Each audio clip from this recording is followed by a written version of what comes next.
विस्मरणात चाललेली ही आईची स्पेशल रेसिपीला नक्कीच लाईक करा आणि तुमच्या आईची कोणती स्पेशल रेसिपी तुम्हाला आवडते ते कमेंट करून नक्की कळवा। नमस्कार, स्वातीज किचन मराठीमध्ये सर्वांचं स्वागत। तर आज आपण चंपाषष्ठीच्या आदल्या दिवशी जो खंडोबाला नैवेद्य दाखवला जातो त्या नैवेद्याचं ताट आपण बनवलंय।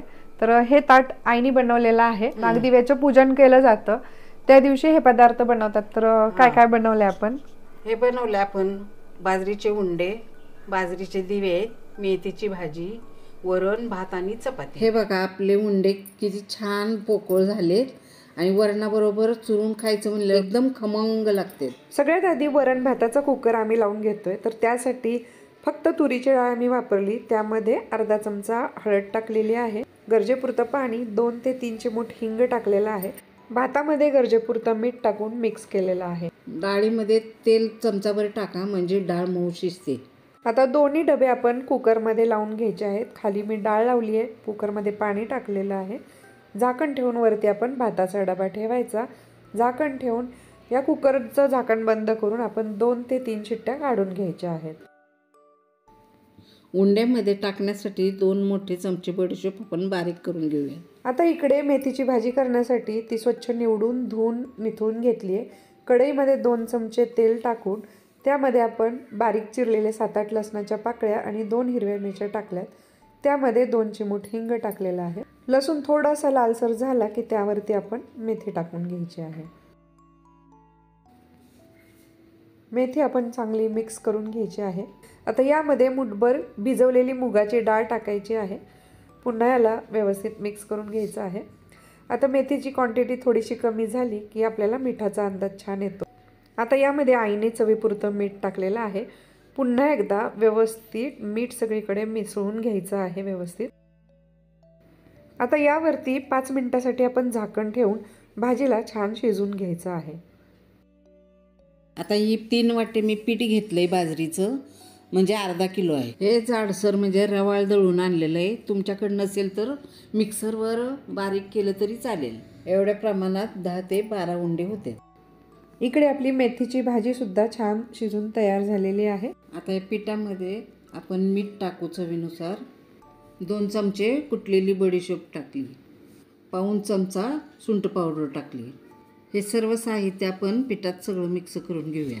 हे पीठ रवाळ असल्यामुळं चिकटपणा कमी असतो, मग आपण कोमट पाण्यामध्ये घेऊन भिजवू म्हणजे चिकटपणा येतो त्याला। आपण इथं गरम पाणी करून घेतलंय मळायला। हे पाणी टाकत टाकत आपण मिक्स करून घेऊ। आता हे पीठ आपण सगळं मळून घेऊया। गरम पाणी कमी पडलं तर थंड पाणी घेतलं तरी चालेल। आता हे पीठ मळून झाले, भाकरीच्या पिठासारखंच भिजवायचं।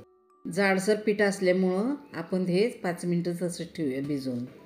उंडे वाफवण्यासाठी मोदक पात्रामध्ये पाणी गरम करायला ठेवले, गॅसची फ्लेम मंदच ठेवलेली आहे। आता हे असं चाळणीला तेल लावून घ्यायचं सगळीकडे। आता आपण हे उंडे करायला घेऊया। आता आपण या हाताला तेल लावून घेऊया आणि लिंबापेक्षा थोडा मोठा गोळा घेऊन हे आपण उंडे बनवून घेऊया। थोडा तेलाचा हात लावायचा आणि आपण हे अंगठ्याने हात दाबत दाबत त्याला खोल खड्डा करायचा आणि वरून 4 बोटांनी त्याला दाबून आकार द्यायचा, म्हणजे छान पोकळ होतात। हे बघा हे असे। आता ह्याचं तोंड मिटवण्यासाठी निमुळता आकार द्यायचा। हे बघा हे असं। हे दोन्ही हाताने असं करून मिटून घ्यायचं। हा बघा असा उंडा केल्यावर वापरायला जास्त वेळ लागत नाही। आता मी पण एक उंडा करून दाखवत आहे।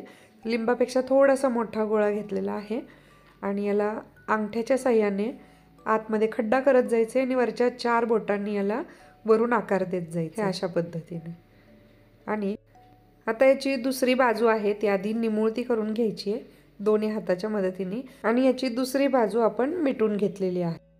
आता आपण दिवे कसे बनवायचे ते दाखवते। हे आता आपण लिंबापेक्षा छोटासा गोळा घेतलाय आणि निमुळतं करून दोन्ही साईडनी पोकळ करायचं, हे अशा पद्धतीने।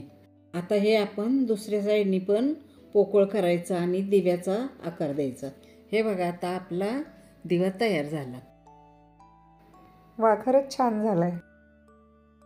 आता आपले दिवे उंडे बनवून झाले।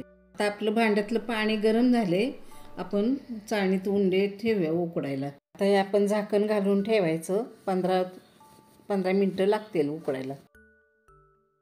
आता 15 मिनटं झालेत. उकडलेत का नाही ते कसं चेक करायचं, दाबून बघायचं. त्याला हाताला घट्ट लागले की शिजलेत म्हणून समजायचं. आता त्यातली उंडे काढताना थंड पाणी हाताला लावूनच उंडे काढायचे. हे आता बघा आपले उंडे छान तयार झाले. आता हे आपलं हिंग घातलेलं साधं वरण तयार आहे.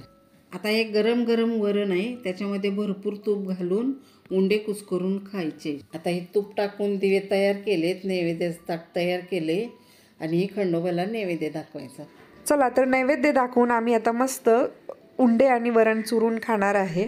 विस्मरणात चाललेल्या या रेसिपी नक्की ट्राय करा आणि आईच्या हातच्या या स्पेशल रेसिपीला नक्कीच लाईक करा, व्हिडिओला शेअर करा. पुन्हा भेटूया अशाच नवीन रेसिपीसोबत. तोपर्यंत धन्यवाद.